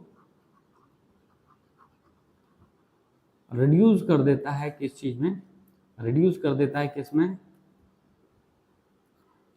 एल्केन में। किसमें, या फिर किसमें रिड्यूस कर देता है, ये रिड्यूस करता है हाइड्रोकार्बन में। किसमें रिड्यूस कर देता है, हाइड्रोकार्बन में। तो यही पूछा है कि जो आपके पास जो प्रोडक्ट बनेगा, what is the class of the substitution product, मतलब जो प्रोडक्ट बनेगा वो किस तरीके का प्रोडक्ट होगा। तो ध्यान रखना, लिथियम एल्यूमिनियम हाइड्राइड एक रिड्यूसिंग एजेंट होता है, और ये एल्काइल हैलाइड का रिडक्शन करके क्या बनाएगा, हेलो, नहीं सॉरी, ये तो नहीं, ठीक है, क्या बनाएगा, ये इसका रिडक्शन करके बना देगा क्या, हाइड्रोकार्बन बना देगा। ठीक है, क्या बनाएगा, हाइड्रोकार्बन बना देगा। तो याद रखना कि लिथियम एल्यूमिनियम हाइड्राइड एक रिड्यूसिंग एजेंट होता है। ठीक है, वाई क्या है। ठीक है, तो चलो देखो क्या है, आपके पास है CH3Br। क्या है बेटा, CH3Br, सॉरी, क्या है, CH3Br है। इसमें हमने Mg ऐड किया इन the presence of dry ether. ठीक है, तो हमें X मिल रहा है। तो ये X क्या है बेटा, ये X है आपके पास CH3MgX, जो कि कहलाता है बेटे ग्रेगनार्ड रिएजेंट। ये क्या है, ग्रेगनार्ड रिएजेंट। अब हम ग्रेगनार्ड रिएजेंट का करते हैं हाइड्रोलिसिस। क्या करेंगे, वाटर ऐड करेंगे। ठीक है, तो जब वाटर ऐड करेंगे तो ये वाला जो बॉन्ड है ये टूट जाएगा, और Mg के साथ चला जाएगा क्या, एक X तो है ही, साथ में OH चला जाएगा। ठीक है, और जो एक और H बनेगा वो बचेगा, वो यहाँ लगेगा और वो बन जाएगा CH4। ठीक है, तो ये हमारा प्रोडक्ट क्या हो गया, CH4 हो गया। ठीक है, चलो नेक्स्ट क्वेश्चन करते हैं। इन द फॉलोइंग रिएक्शन, कह रहे हैं कि इनमें से इस रिएक्शन में R क्या है। ठीक है, तो चलो देखो क्या है, ये हमारे पास है एल्काइल हैलाइड, इसमें हमारे पास है Na in the presence of dry ether. ठीक है, तो देखो ये कौन सा रिएक्शन है बेटा, ये है वुड्स रिएक्शन। कौन सा रिएक्शन है, वुड्स रिएक्शन है। ठीक है, तो वुड्स रिएक्शन में क्या होता है कि Rx को इन द प्रेजेंस ऑफ Na के साथ रिएक्ट कराते हैं इन the presence of dry ether, और हमारे बनता है क्या, एल्केन है। और जो एल्केन बनता है वो कैसा बनता है, वो सिमेट्रिकल एल्केन बनता है। तो अगर मैं इसको तोड़ूं यहाँ से, तो हमारा R क्या है, हमारा R ये है, और ये दूसरा R होगा, क्योंकि यहाँ पे हम Rx के 2 मॉलिक्यूल्स लेते हैं। कितने लेते हैं, Rx के 2 मॉलिक्यूल्स लेते हैं, एक Na हो गया और साथ में Rx। ठीक है, तो ये जो R है हमारे पास, ये कौन सा है, ये है हमारे पास, ये है ऑप्शन C करेक्ट। ठीक है, ऑप्शन C करेक्ट है हमारा। चलो नेक्स्ट क्वेश्चन करते हैं बच्चों। Major product form in the reaction. ठीक है, इस रिएक्शन में जो मेजर प्रोडक्ट बनेगा वो क्या बनेगा, तो चलो देखते हैं। देखो ये है आपके पास हेलो एल्केन, ये क्या बेटा आपके पास, हेलो एल्केन, ये है हेलो एल्केन है आपके पास, और ये हमारे पास क्या है, NaOR, ये है NaOR, ये R, ठीक है। तो ये Br चला जाएगा इसके साथ, Na के साथ, NaBr हो जाएगा। ये जो CH3 है वो जाके यहाँ पे लग जाएगा, CH3,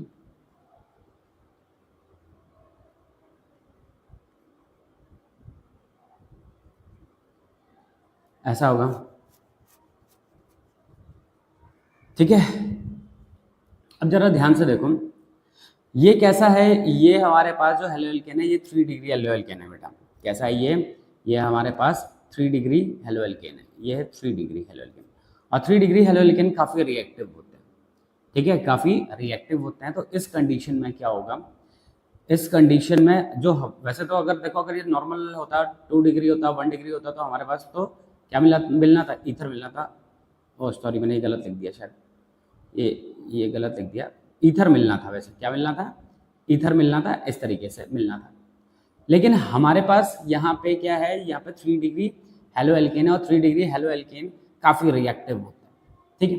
तो रिएक्टिव होने की वजह से हमारे पास जो प्रोडक्ट मिलेगा, ये ना हो के मेजर प्रोडक्ट जो बनेगा वो बनेगा ये, ठीक है। हमारा मेजर प्रोडक्ट यहाँ पे क्या बनेगा, ये बनेगा बेटे, ठीक है, ये हमारा मेजर प्रोडक्ट है, ठीक है। क्यों यहाँ पे ऐसा क्यों बना, क्योंकि हमारे पास जो एल्केन यूज, ये जो हेलो एल्केन है वो कैसा है, 3 डिग्री। लेकिन अगर 2 डिग्री 1 डिग्री होता तो इसमें सिंपली ईथर बन जाना था, ठीक है। चलो नेक्स्ट क्वेश्चन करते हैं। आइडेंटिफाई द प्रोडक्ट, हमें आइडेंटिफाई करना है प्रोडक्ट को। देखो अगर वैसे तो हेलो एल्केन को पहले तो हमने KCN के साथ मिलाया, अगर हम हेलो एल्केन को KCN के साथ मिलाते हैं तो क्या बनता है बेटे,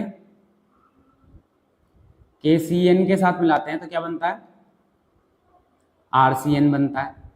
वहीं पे अगर हम हेलो एल्केन को KNO2 के साथ मिलाते हैं तो कुछ बच्चे इसको बनाएंगे RNO2, जो कि ये नहीं बनेगा, ध्यान रखना।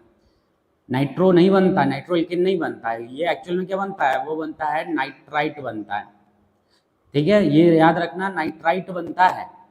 क्यों बनता है, क्योंकि यहाँ पे जो ये इनके बीच में K और मतलब जो इसका स्ट्रक्चर बनेगा KO, मतलब जो स्ट्रक्चर ऐसा होगा KON,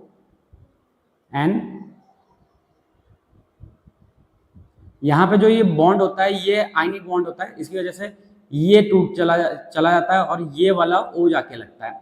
तो हमारे पास जो प्रोडक्ट बनेगा, जो प्रोडक्ट 1 है वो क्या है बेटे, C2H5CN, और ये है C2H5ONO, ठीक है। तो चेक करते हैं, तो ऑप्शन C करेक्ट है, ठीक है। कौन सा ऑप्शन है, ऑप्शन C है इसमें करेक्ट। हाँ चलो नेक्स्ट क्वेश्चन करते हैं। Which of the following compound will hydrolyzed more rapidly under similar conditions, ठीक है। इनमें से सबसे ज्यादा हाइड्रोलाइज्ड कौन होगा, बहुत जल्दी हाइड्रोलाइज्ड कौन होगा, ठीक है। तो पहले तो इनके स्ट्रक्चर बना लेते हैं। 1 क्लोरोप्रोपेन पहला है, 1 क्लोरोप्रोपेन, दूसरा होता है 1 क्लोरोब्यूटेन, तीसरा है 2 मिथाइल प्रोपेन, 2 मिथाइल प्रोपेन, अगला है 4 क्लोरोब्यूटेन, ठीक है। अब यहाँ पे हाइड्रोलाइज सबसे जल्दी कौन सा होगा, तो ध्यान रखना हमेशा, सबसे ज्यादा रिएक्टिव कौन, सबसे ज्यादा रिएक्टिव 3 डिग्री वाला, कौन सा वाला, 3 डिग्री वाला। तो देखो यहाँ पे तो ये 1 डिग्री है, तो ये ज्यादा रिएक्टिव तो नहीं होगा। ये भी 1 डिग्री है, ये भी ज्यादा रिएक्टिव नहीं होगा। ये 2 डिग्री है, ये ज्यादा रिएक्टिव नहीं होगा। सबसे ज्यादा रिएक्टिव कौन है, सबसे ज्यादा रिएक्टिव है हमारे पास ये, क्यों, क्योंकि ये है 3 डिग्री। तो कौन सा है हमारा आंसर, 2 मिथाइल प्रोपेन। इसका रीजन क्या है, इसका रीजन है कि ये 3 डिग्री हेलो एल्केन और 3 डिग्री हेलो एल्केन कंपैरेटिवली ज्यादा रिएक्टिव होते हैं, ठीक है। 2 द प्रोडक्ट फॉर्म्ड एज, ठीक है। तो कह रहे हैं कि जब हम इसको NaOH के साथ, नहीं सॉरी NaNH2 के साथ मिलाते हैं तो क्या प्रोडक्ट बनता है। तो देखो जो NH2 होता है बेटा, ये एक स्ट्रॉन्ग बेस होता है। क्या होता है ये एक स्ट्रॉन्ग बेस होता है, स्ट्रॉन्ग बेस होता है ये। ठीक है, अब ये स्ट्रॉन्ग बेस होगा तो क्या होगा कि जब ये जेम डाइहैलाइड के साथ मिलता है, मतलब ये जेम डाइहैलाइड है, जेम डाइहैलाइड में क्या है, ये इस तरीके से 3 और ये इधर Cl जो लगा देते हैं और इधर Cl लगा लेते हैं, इधर H लगा देते हैं, इसमें इधर H लगा देते हैं, इसमें H लगा देते हैं, इधर H लगा देते हैं, इसमें इधर H, और ये जेम डाइहैलाइड है बेटा। जब इसके साथ मिलाते हैं NaNH2 को, ठीक है, तो यहाँ पे हो जाता है डिहाइड्रो हेलोजिनेशन। क्या होता है बेटे, डिहाइड्रो हेलोजिनेशन होता है। ठीक है, तो नाम क्या है, डिहाइड्रो। डिहाइड्रो मतलब हाइड्रोजन भी रिमूव करना है, हेलोजन भी रिमूव करना है, दोनों चीज़ रिमूव करनी है, हाइड्रोजन भी और हेलोजन भी, दोनों चीज़ें रिमूव करनी है। अब यहाँ से हाइड्रोजन जाएगा और ये हेलोजन जाएगा, यहाँ से हाइड्रोजन जाएगा और हेलोजन जाएगा। अब क्या होगा, अब हमारे पास क्या बचेगा, ये तो इस साइड में तो ऐसा ही रहेगा, ऐसा। ठीक है, यहाँ से क्या होगा कि इसके 2 हाइड्रोजन चले गए, इसके 2 Cl चले गए। अब क्या होगा, इनके एक एक बॉन्ड खाली रह जाएंगे, मतलब सॉरी, 2 बॉन्ड खाली रह जाएंगे और ये आपस में, ओह ये गड़बड़ बना दिया, 1 मिनट, ये हाँ, तो तो एक ये रहा, तो इसके 2 बॉन्ड खाली रह गए, इसके 2 बॉन्ड खाली रह गए, तो इन्होंने आपस में क्या बना लिया बेटे, ट्रिपल बॉन्ड बना लिया। ठीक है, तो ये हमारा जो प्रोडक्ट हो गया, ये क्या हो गया, CH3CCH। ठीक है, तो ये क्या हो गया, एल्काइन हो गया। तो हमारा प्रोडक्ट क्या बना बेटा, एल्काइन बना। ठीक है, चलो नेक्स्ट क्वेश्चन करते हैं। RCH2CCl2R रिएजेंट, अच्छा इससे ये मिल रहा है। ठीक है, तो देखो क्या कह रहा है क्वेश्चन में, हमारे पास क्या है, R, पहले स्ट्रक्चर बना लेते हैं, RCH2, ये CC और ये R। ठीक है, इसे क्या बोलते हैं बेटे, इसे बोलते हैं विनाइल डाइहैलाइड। क्या बोलते हैं इसे, या विनिकल डाइहैलाइड,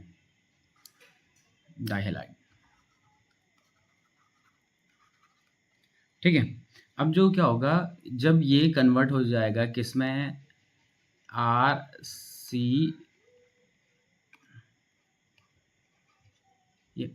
ये क्या हो गया बेटे, ये बन गया है हमारे पास एल्काइन। क्या बना ये, alkyne.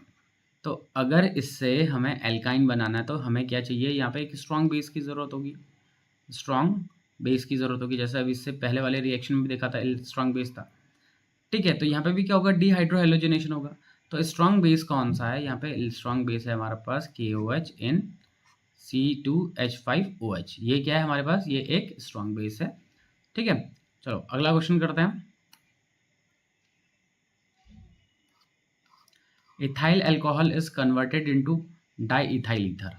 Ethyl alcohol, sorry ethyl chloride. Ethyl chloride क्या होता है, इथाइल क्लोराइड ऐसा बनता है बेटा, इथाइल क्लोराइड ऐसे बनता है, ये होता है, ये इधर C, इधर H लग गया, इधर H लग गया, इधर H, ये भी इधर H हो गया, ये इधर, ये इथाइल क्लोराइड है। और इससे हमें क्या बनाना है, डाई इथाइल ईथर बनाना है। तो डाई इथाइल ईथर कैसा हो गया, ये बनाना है। अच्छा, ये चीज़ कैसे बन सकती है, ये बनता है बेटे जब हम इसको मिलाते हैं किसके साथ, NaOR, यहाँ पे R भी क्या है, एल्काइल है, NaOR के साथ सोडियम एल्कोक्साइड के साथ मिलाएंगे। ठीक है, तो हमें क्या मिलेगा, ईथर मिलेगा। अच्छा, जब हेलो एल्केन से ईथर बनाते हैं उस रिएक्शन को कहते हैं विलियमसन सिंथेसिस। क्या बोलते हैं उस रिएक्शन को, विलियमसन सिंथेसिस बोलते हैं, जब हम हेलो एल्केन से ईथर बना रहे होते हैं। ठीक है, तो कौन सी रिएक्शन है बेटा, ये है विलियमसन सिंथेसिस है। चलिए नेक्स्ट क्वेश्चन है, ethyl sorry the alkyl halide is converted into alcohol. क्या है, एल्काइल हैलाइड है, एल्काइल हैलाइड है जो कि RX, इसे कन्वर्ट करना है हमने किस में, ROH में कन्वर्ट करना है। तो इनमें से कौन सा रिएक्शन होता है, तो देखो क्या है, यहाँ पे X है, इसकी X की जगह पे हमें क्या लगाना है, OH है।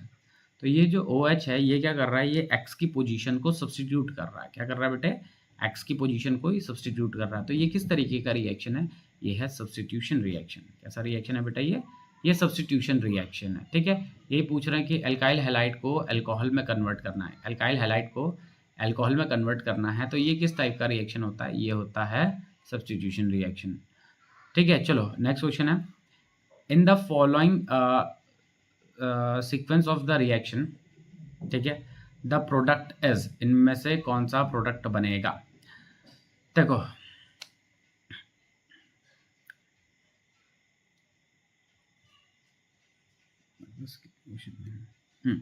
ठीक है, तो इनमें से क्या प्रोडक्ट बनेगा, चलो देखो क्या है।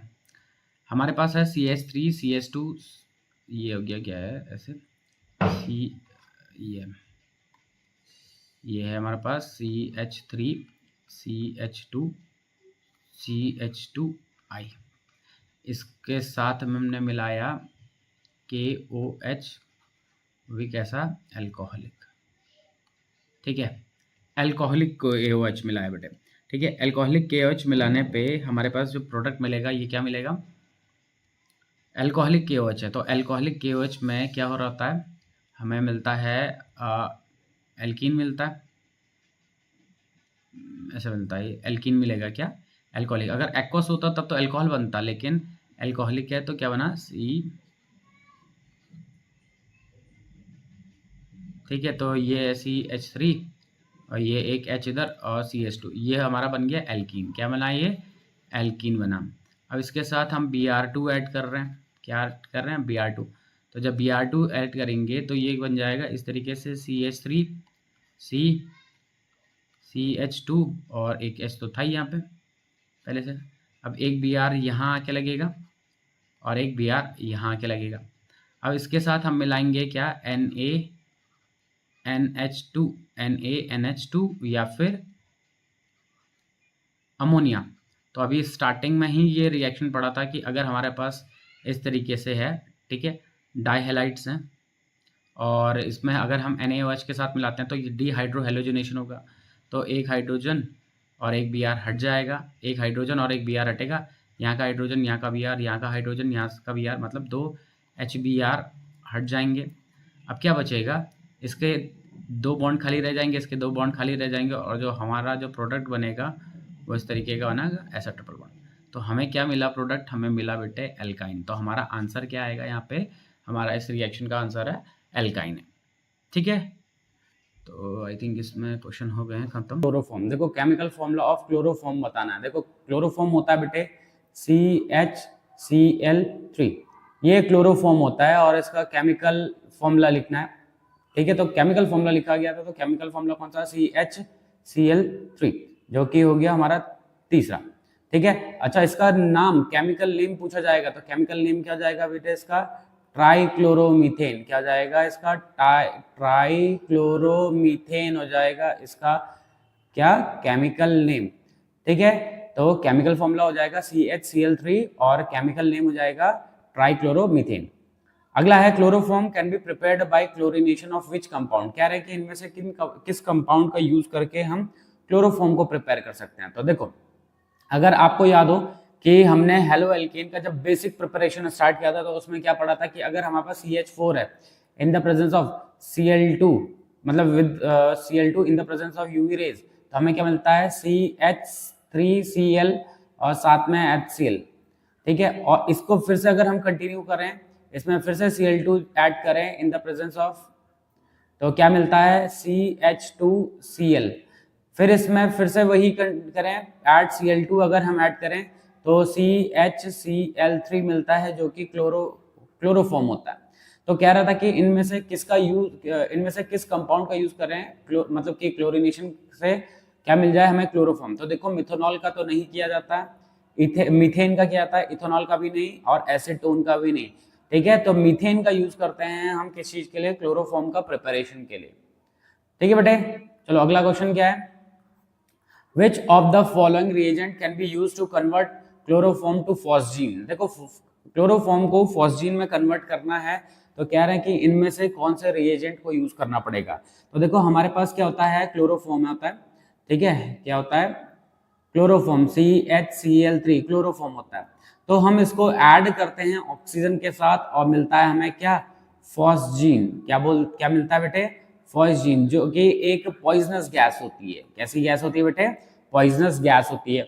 तो क्वेश्चन में यही पूछा गया था कि इनमें से कौन सा रिएजेंट को यूज किया जाता है। तो ध्यान रखना है क्लोरोफॉर्म का जब भी हम ऑक्सीडेशन करेंगे या फिर ऑक्सीजन की प्रेजेंस में रखेंगे, उसका ऑक्सीडेशन होके क्या मिल जाएगा, हमें फॉस्जीन मिलेगा। ठीक है, तो क्या है, किसका यूज किया यहाँ पे, ऑक्सीजन का। इसीलिए कभी भी क्लोरोफॉर्म को ऑक्सीजन की प्रेजेंस में नहीं रखा जाता, या फिर जिस बॉटल में क्लोरोफॉर्म को रखा जाता है उसको टॉप रिम तक कंप्लीटली फिल किया जाता है, क्योंकि उसके अंदर जो एयर प्रेजेंट होगी वो क्या करेगी, क्लोरोफॉर्म के साथ रिएक्ट करके फॉस्जीन बना देगी, जो कि एक पॉइजनस गैस होती है बेटे। ठीक है, चलो अगला क्वेश्चन देखते हैं।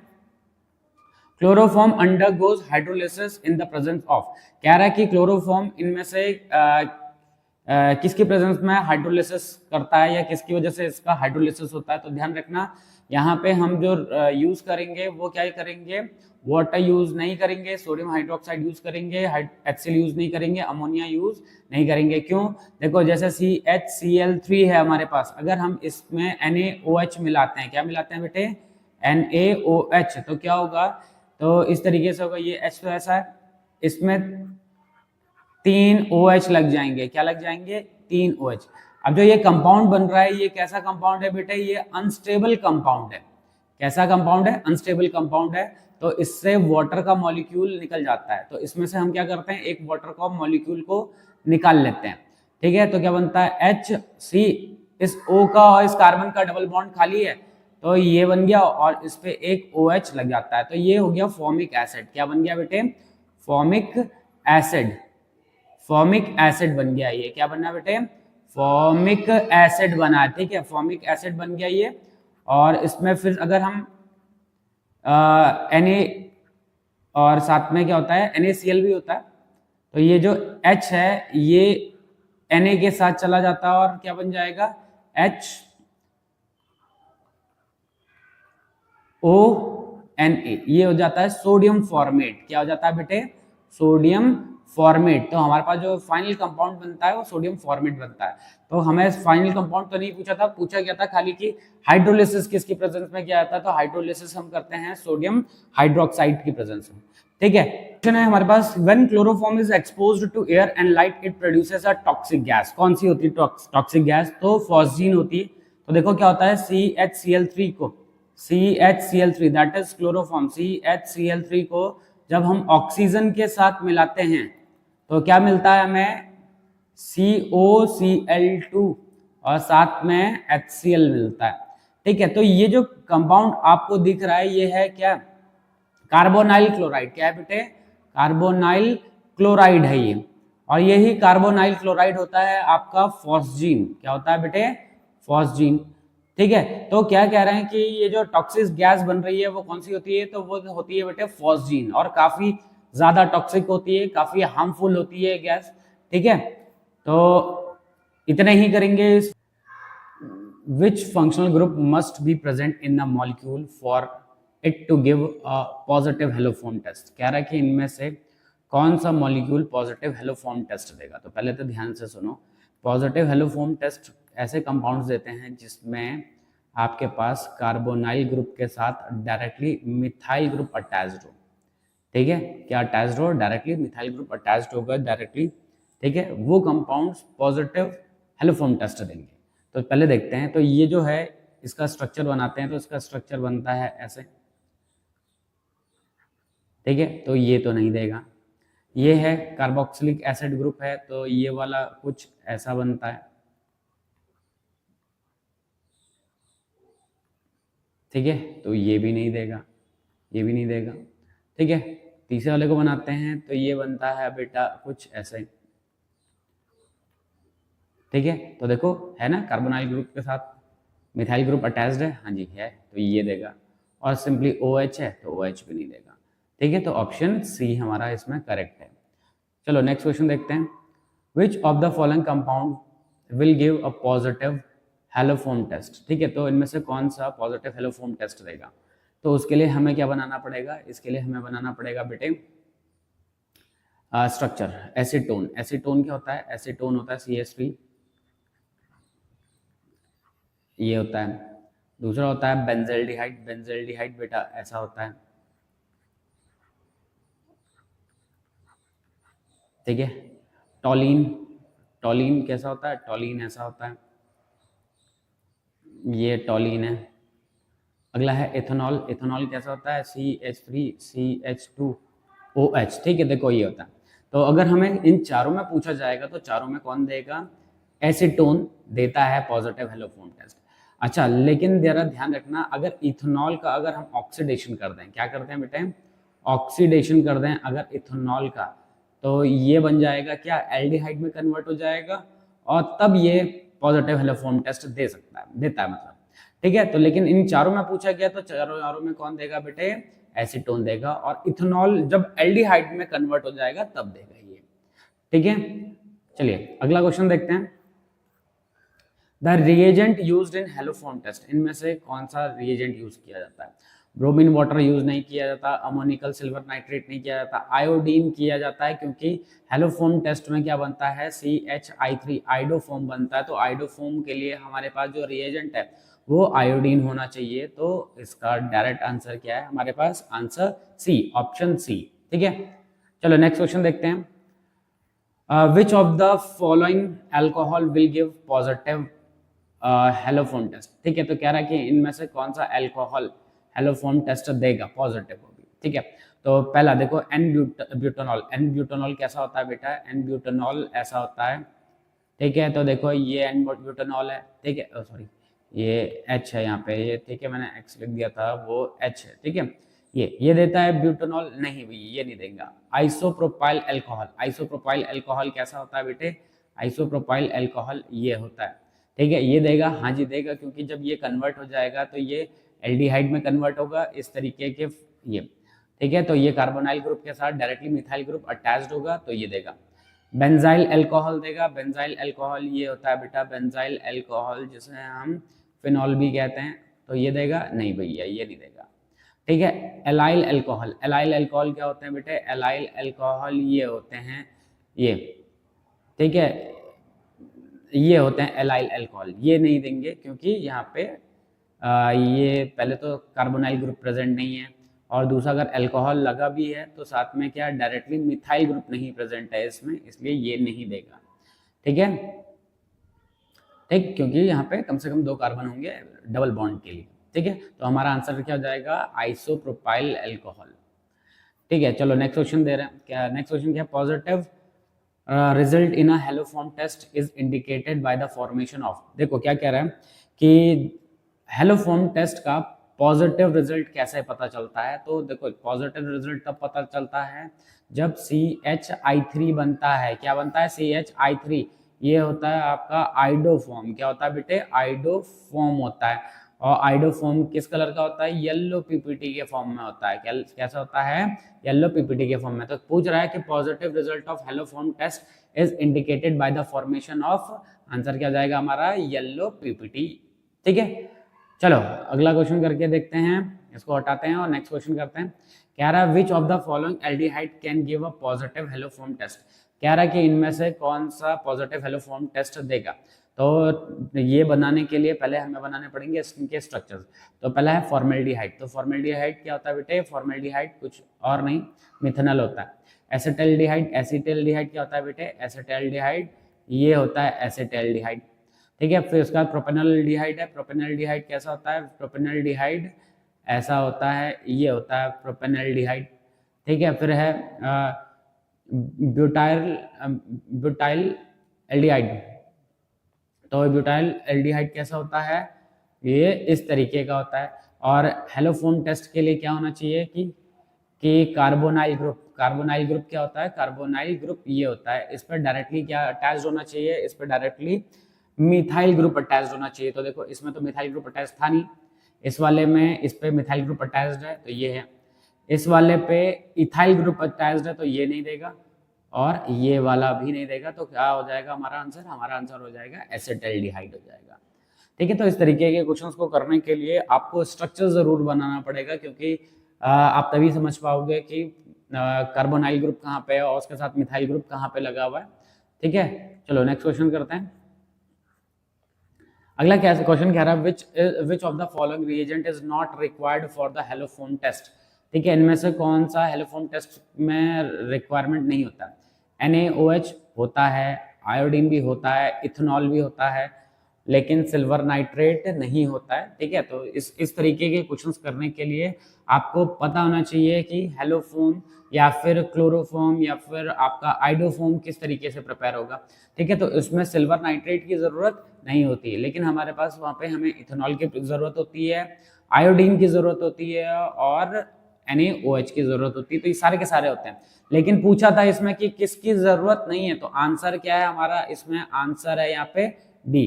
ठीक है, आंसर क्या होगा इसमें, डी। इन सब की ज़रूरत होती है, लेकिन पूछा क्या गया है इस क्वेश्चन में कि किसकी ज़रूरत नहीं है, किसकी रिक्वायरमेंट नहीं है। ठीक है, तो आंसर डी है इसमें। ठीक है, तो हो गए हमारे MCQs हो गए कंप्लीट। ठीक है, तो आज के इस वीडियो में इतने ही क्वेश्चंस करेंगे बच्चों। नए वीडियो में मिलेंगे कुछ और क्वेश्चंस के साथ, तब तक बने रहिए ज्वाल्पा कोचिंग क्लासेस के साथ। Okay students, bye bye.